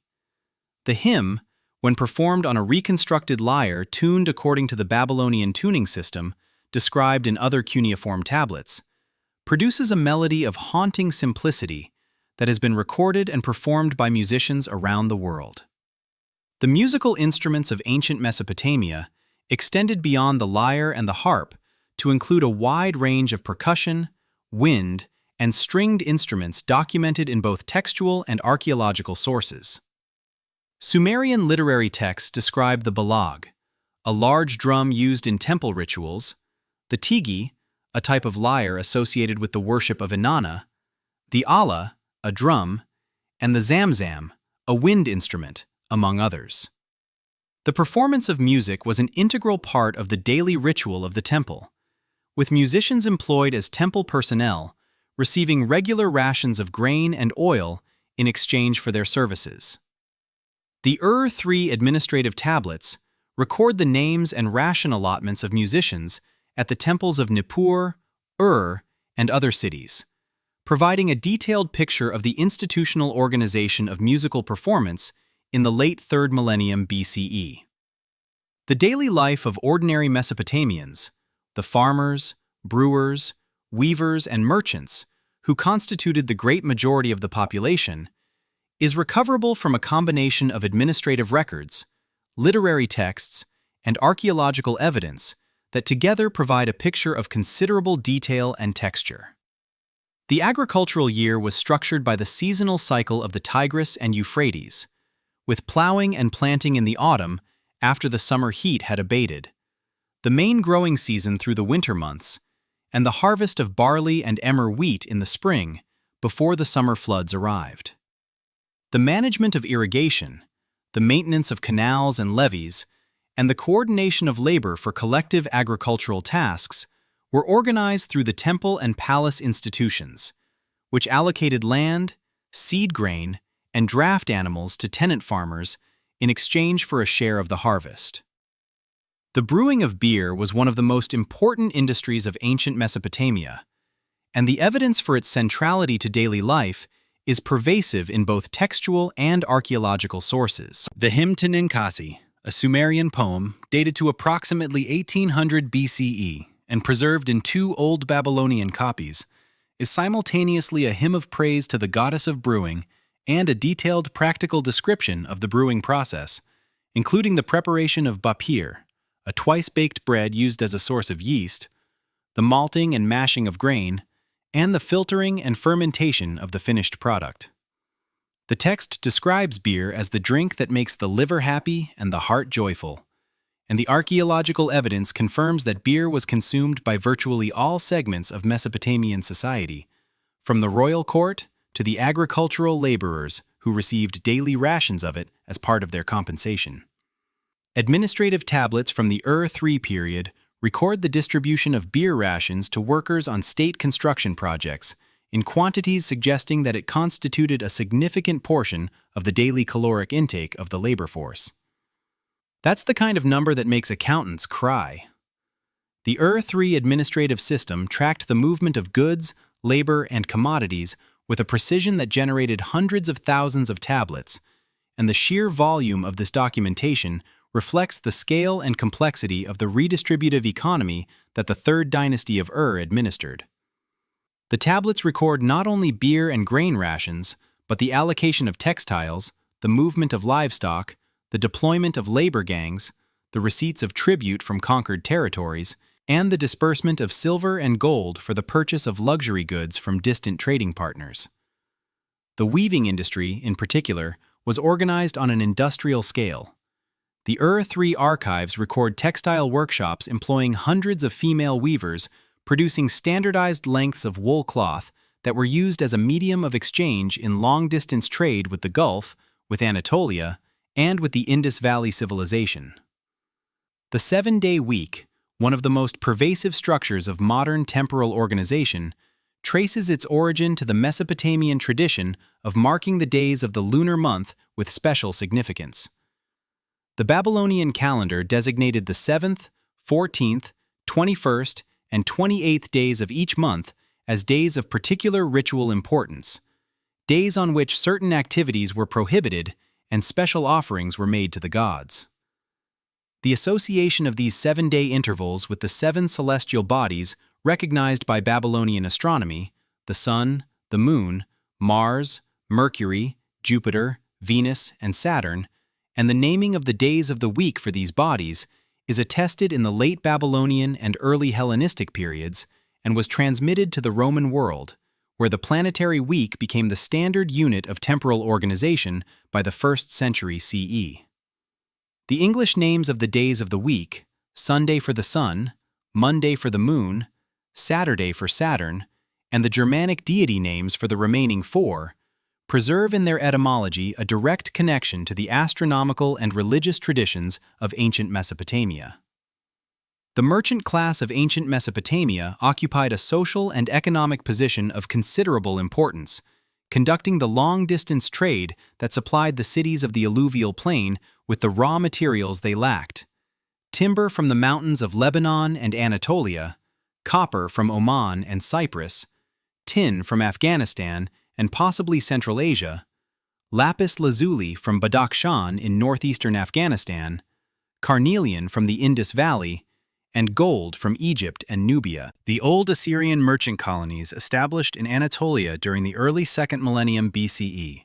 the best documented example of Mesopotamian long-distance trade,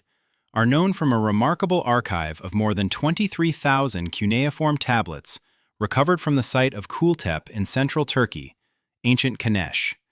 which records in extraordinary detail the commercial activities of Assyrian merchants resident in Anatolia, their correspondence with their families and business partners in Ashur, the prices of tin and textiles, the terms of loans and partnerships, and the personal anxieties and domestic concerns of individuals living far from home. One letter, written by a merchant's wife to her husband in Kanesh, complains that he has not sent her any silver and that she has been forced to sell her personal ornaments to pay her debts, a document of domestic financial stress that requires no translation across the millennia to be understood. The education of children in ancient Mesopotamia beyond the scribal schools extended to apprenticeships and craft trades, to training in agricultural practice passed from parent to child across generations, and to the transmission of religious and mythological knowledge through the oral performance of hymns, laments, and narrative poems that were memorized and recited at festivals and ritual occasions. The Sumerian Farmer's Almanac, a composition preserved in Old Babylonian copies and dated to approximately 1700 BCE, records in the voice of a father instructing his son the sequence of agricultural tasks required across the farming year,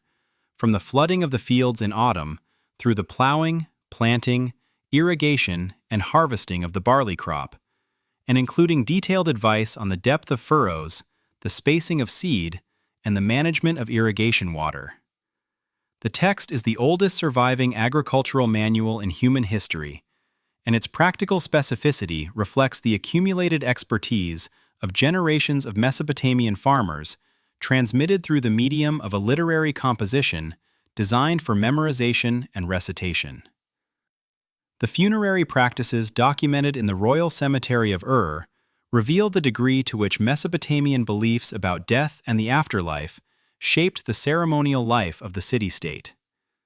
The 16 royal tombs excavated by Woolley contained, alongside the primary burial, the bodies of retainers, musicians, and attendants who appear to have accompanied their royal masters into death, their skeletons arranged in orderly rows in the burial pit, their hands still holding the instruments or implements of their service.